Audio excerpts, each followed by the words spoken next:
Welcome to this week's edition of New York Now. I'm Dan Clark. When Governor Andrew Cuomo took office 10 years ago, he said he would clean up Albany. That lasted a few years until an ethics commission that he created started investigating things that Cuomo did not want investigated, like some of his closest allies. And since then, he's done little to address misconduct in state government. Fast forward to now, and Cuomo's found himself in several controversies, including his own ethics, like claims of sexual harassment, his handling of nursing homes during the pandemic, and more. And that all came to a head this week when Cuomo announced his resignation, while again denying that he'd done anything wrong. In my mind, I've never crossed the line with anyone. But I didn't realize the extent to which the line has been redrawn. And that's opened the door for Lieutenant Governor Kathy Hochul to step in. Hochul will be the first woman to serve as governor in state history, and she already has a track record of public service.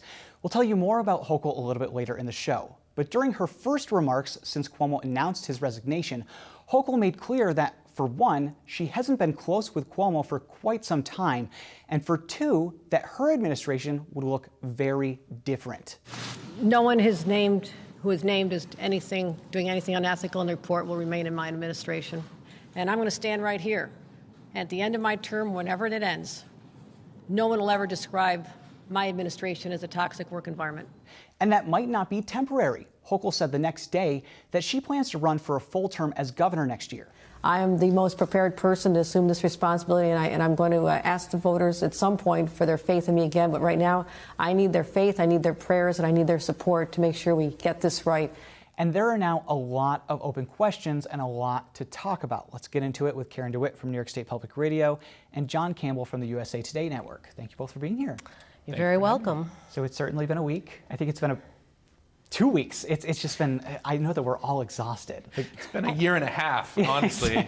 It's probably been the most intense time in my career, even surpassing when Eliot Spitzer resigned and was replaced by David Patterson, because this seemed to just drag out even longer. No, it's really been something. I do wonder what the impetus of his resignation was. After the AG's report, he took a few days, and then a week later, I think I was surprised that he resigned. Karen, I want to go to you first. Yeah. During the governor's speech, it was about 20 minutes long. What stood out to you that people may not have noticed watching from home or reading in the newspaper? What stood out to me was when he said, well, you all know me as a fighter. My instinct is to fight. That's when I knew, oh my God, he's resigning, because it wasn't clear up to that point. Remember, this was preceded by his lawyer, Rita Glavin, picking apart the Attorney General's report piece by piece by piece.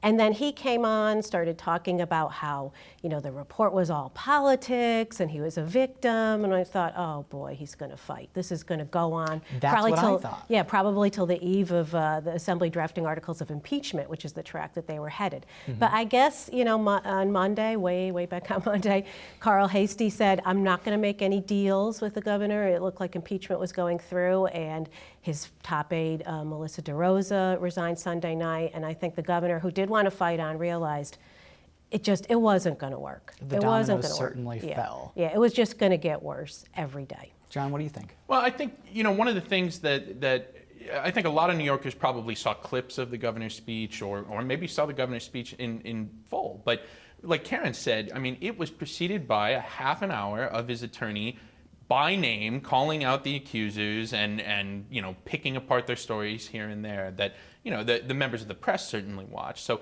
it was, CNN had a headline out there that said, Andrew Cuomo does the least Andrew Cuomo thing in the most Andrew Cuomo way. And I thought that was a really, really, really good way of distilling it, because, he was resigning. He kind of sort of apologized, but, he also wanted everybody to know that from his perspective, he was getting railroaded here. So he's gone in a week and a few days. I can't do math in this moment. There's this open question now because the Assembly has started the impeachment probe. So there's this question now of, can they, when he leaves office, do they have to do it before he leaves office? And I asked Assembly member Chuck Levine, who is chair of the Judiciary Committee, about this earlier this week. It seems like it was a month ago at this point. And here's what he said about that. Dan, that's a very interesting question. we may very well have the authority to do that, and I wouldn't discount that for a moment. But the end result would be, because he's already out of office, an impeachment itself is going to be moot. It's not going to be meaningful. But there would be the opportunity in the court of impeachment to prohibit him from ever again occupying statewide office. So, Karen, what do you think about that? Do you think the Assembly is going to move forward with impeachment, or do you think they're going to get in some legal trouble? There's a lot of different roads we could take here. I think they're really agonizing over this decision because I think it could reflect badly on them if they just drop it now after they were so serious just on Monday. And, looking into all these various allegations, it's not just the sexual harassment, it's his book deal, it's the nursing home policy. Can they just walk away from that politically? And, what's their own political future? Will that be held against them by a potential primary challenger in 2022? So I think it's difficult for them to walk away from it. Certainly, I would hope if they gathered any good evidence and they don't go through impeachment, they would hand it to the 4 or 5 district attorneys around the state who are investigating various allegations, or even to the feds who are investigating the nursing home policy. But yeah, I don't know. I mean, if they do go through it, it would be a major distraction for the new governor, Kathy Hochul, right? It would, and there's a legal question of can they not? And from what I understand, the legal question is caught up on 2 words: elected official. That's in the state constitution. Impeachment of an elected official. But I would argue that they kind of had that same question when President Trump was being impeached last year or Nope. this year. It was actually this year. I Yeah, was thinking about that this everything morning. is just happening. I know. So quick. It seems like 10 years ago.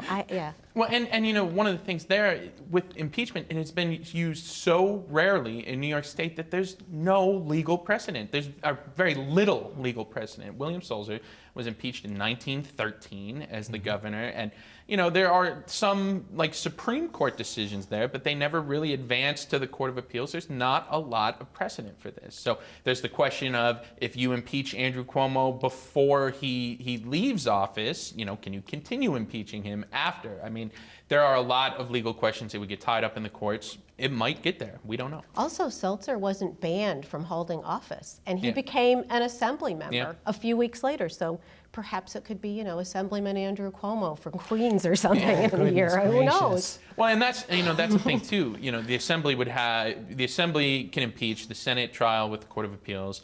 There are 2 options. You can just remove the person from office, or you can remove the person from office and bar them from running for office in the future. So there are a lot of lawmakers who do want to do that, but there are a lot that think it might be a distraction. It's a lot. It's going to be a lot to go through. It would suck all the air out of the fall and take all the attention away from anything that the new governor does. It'd be kind of like the Trump-Biden situation when the Trump second impeachment happened, which was back just in January, February 2021, and nobody was paying any attention to the new president because of that. Well, and one other thing to note too, Andrew Cuomo has $18 million in his campaign account.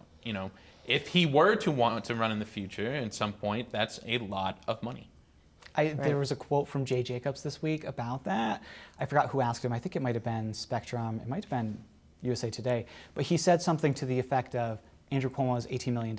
The state Democratic Party wants it. And then he had this little quip where he says, if he wants the wire details, we're happy to give it to him. Yeah, I'm sure it's in the mail, Jay Jacobs. Yeah, that's happening, right? Yeah, so you can really see how any support that Cuomo had within the party, and obviously from without the party, has just diminished at all. And this is also a political situation a little bit. According to the governor, during his remarks when he was resigning this week, he, as we said earlier, he said that he did nothing wrong, but also he's really doubling down on this notion that this is just all political. Take a look at this. New York Smart tells us that this situation and moment are not about the facts. It's not about the truth. It's not about thoughtful analysis. It's not about how do we make the system better. This is about politics. So, John, how do you think politics affects this? Do you think the Democrats on the Judiciary Committee might say, let's back off from this, let's not look too extreme in terms of the governor, because among voters, he at least has a sliver of support left? Well, I mean, it's political in the sense that we we live in a political system. You know what I mean? Right. And so he needed votes. He didn't have votes, and neither the Assembly nor the Senate. So in that sense, it's political. But in terms of him, trying to brush it aside or try to, suggest that he's the victim of some sort of political witch hunt. That's not necessarily what's going on here. You know, this is the system, and he knows it better than anybody. When he was Attorney General, he put out reports on Eliot Spitzer and Governor Patterson that were very damaging to both of them. So, I mean, There's a bit of irony there, that's for sure. exactly. Right? It's a little difficult to feel too badly for him on that point. You know. It seems like that argument that he made is not working, but he's making it anyway, perhaps in case, you know, you never know with politics. I mean, he was down before. You know, I covered him in 2002 when he primaried Carl McCall for governor, dropped out 5 days before the race, and then went through a horrible divorce with Kerry Kennedy, and everybody thought he was finished, and he came back. I mean, I think this time it's quite a bit harder to do, but I think that leaves the door open a little. He can say, yeah, I told you at the time it was all political. That's in the past. I'm a different person now. I mean, he's leaving that door open, I think. I think so too. Yeah. I don't know whether it's because he wants to get a job somewhere doing something or whatever, or if he's maybe planning on running next year, which would just be like very exciting. For I don't think next year. Yeah, I But don't maybe, think so I don't know, either. 2026, maybe a New York City office. I mean, don't who want to sound knows? rude, but he's a little old. I just don't know, like. Okay, could how he old do is our this again? president? Yeah, And how old was exactly. our Very last true. president? So, you know, I mean, I think that he could do it if he wanted to. You would think maybe he would want to find something else to do, but he's never done anything else in his That's life. very true. So he can't really conceive of having another career, I don't think. Right. We have about a minute left. I want to leave it to John on Kathy Hochul. She delivered this speech to us when we were in the Blue Room with her, and then she took questions. I found her presentation and the way that she talked to us to be very different from Andrew Cuomo.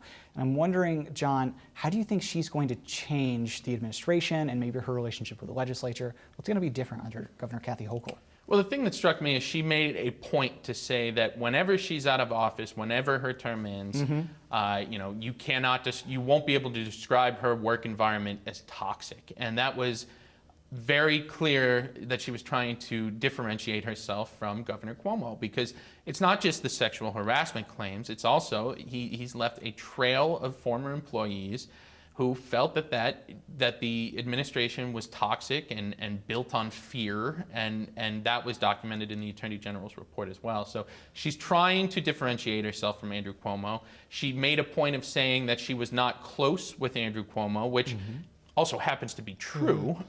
So that's very beneficial to her at this point. Well, I'm excited to see how she's going to interact with us in the press, but also excited to see how she interacts with people around the state. I think the governor's gone through a period right now where he has stopped traveling so much, except for when it's politically convenient. So And we'll he was see. never out and about the way she is. She's much Exactly. better with people one-on-one, I think. Exactly. So we'll leave it there. Karen DeWitt from New York State Public Radio, John Campbell from the USA Today Network. Thank you both so much. You're welcome. Thank you.